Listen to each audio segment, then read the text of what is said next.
सलमान जो फल बेचता है वो उसके ऊपर थूकता है फल पे, और उसको उन्होंने थूक जिहाद का नाम दिया। असेंबली इलेक्शन 1 साल दूर हैं और हम चाहते हैं कि लॉ एंड ऑर्डर मेंटेन रहे ताकि यहाँ पे दंगा ना हो पाए।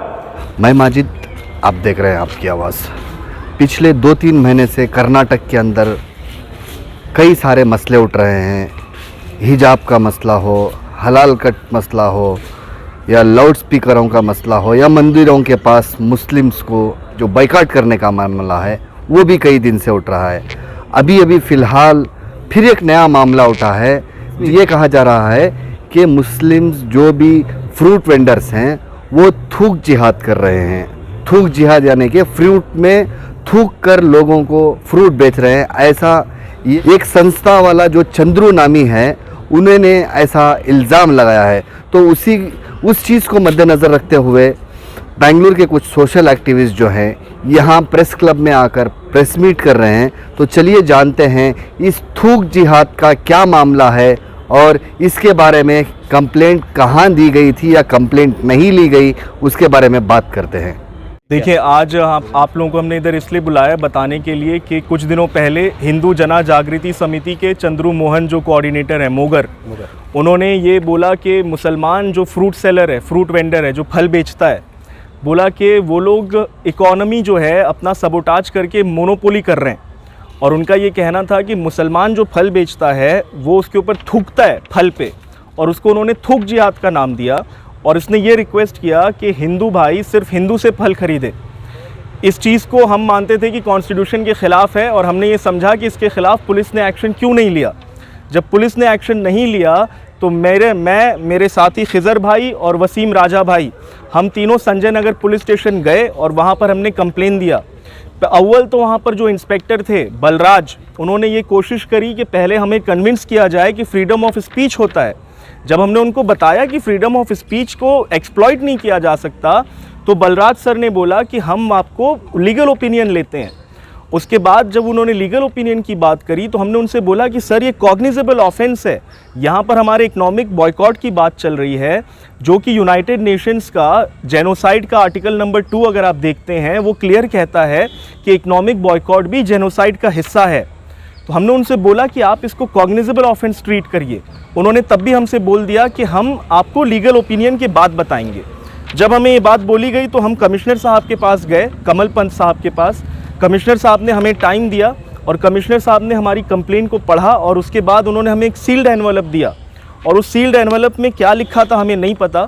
कमिश्नर साहब ने हमें राय दी कि आप इसको डीसीपी नॉर्थ के पास ले जाइए और इस सील्ड एनवलप को उनको दीजिए। हमने उनसे पूछा कमिश्नर साहब से भी कि सर एफआईआर क्यों नहीं हो रहा है। उन्होंने कहा आप ये ले जाकर दीजिए, और उन्होंने कुछ भी नहीं बोला। हम वहाँ से निकल कर गए, डीसीपी नॉर्थ साहब से हम उसी दिन मिले। डीसीपी नॉर्थ साहब विनायक पाटिल साहब के यहाँ जब हम पहुँचे, उन्होंने वो एनवलप खोला और उस एनवलप को पढ़ा, और उन्होंने अंग्रेज़ी में बोला वी विल एग्जामिन इट। हमने उनसे वापस सवाल किया कि सर एफआईआर कब होगा, क्योंकि इस पर एफआईआर होना था। उन्होंने कहा it has come to my notice, we will examine it. हम इतना बात करके वहाँ से निकल गए। दूसरे दिन हमने मीडिया के साथियों के साथ बात को शाया किया। जब हमें ये लगा कि अब मीडिया के साथ हमें बात करनी चाहिए, काफ़ी सारे न्यूज़पेपर्स ने इसको कवर किया। द हिंदू ने, डेक्कन हराल्ड ने, द वायर ने, सब ने इसको कवर किया। उसके बाद थोड़ा सा शायद ज़्यादा जब कवरेज इसको मिला है, तो पुलिस ने हमें फिर से कॉल किया दूसरे दिन, और पुलिस ने मीडिया में स्टेटमेंट्स दिए जो हमने पढ़ा। मीडिया के थ्रू हमें पता चला कि पुलिस भी यही कह रही थी कि वो लीगल ओपिनियन लेना चाहती है। उसके बाद हमें संजय नगर से बुलाया गया पुलिस स्टेशन से। कल रात में हमें कॉल आया 8:30 बजे, और मैं बहुत ही ज़्यादा शर्मिंदगी से आप लोगों को ये बताना चाहता हूँ कि हमारी एफआईआर नहीं ली गई। पुलिस ने ये कहा है कि वो नॉन कॉग्निजेबल ऑफेंस है, यानी स्टेशन से एफआईआर नहीं हो सकता। एक इकोनॉमी बॉयकॉट करने को पुलिस ने नॉन कॉग्निजेबल बोला। आज हमारा यहाँ पर प्रेस कॉन्फ्रेंस करने का मकसद 2 है।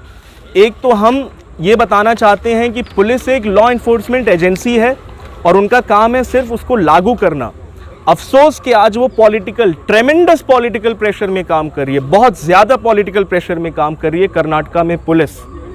और हमारी ये दरख्वास्त है पुलिस से और जो हमारे कंसर्न सिटीजन हैं उनसे कि पुलिस पॉलिटिकल प्रेशर में ना काम करे, उसके लिए आपको मुझको भी मेहनत करनी पड़ेगी और मीडिया के साथियों को मेहनत करनी पड़ेगी। क्योंकि अगर लॉ एंड ऑर्डर मेंटेन करना है, संविधान को अगर बचाना है, तो पुलिस को नॉन पॉलिटिकल प्रेशर में काम करना पड़ेगा, बिना किसी पॉलिटिकल कलर के, किसी प्रेशर में काम नहीं करना है। दूसरी चीज़ हम आपके ज़रिए से ये बताना चाहते हैं कि भले ही हमें पुलिस स्टेशन से अभी एफआईआर नहीं मिला और हो सकता है अभी हमें इंसाफ वक्ती तौर पर नहीं मिला है, पर हमें इस मुल्क के आइन पर यकीन है और हमें हमारे जुडिशल सिस्टम पर यकीन है।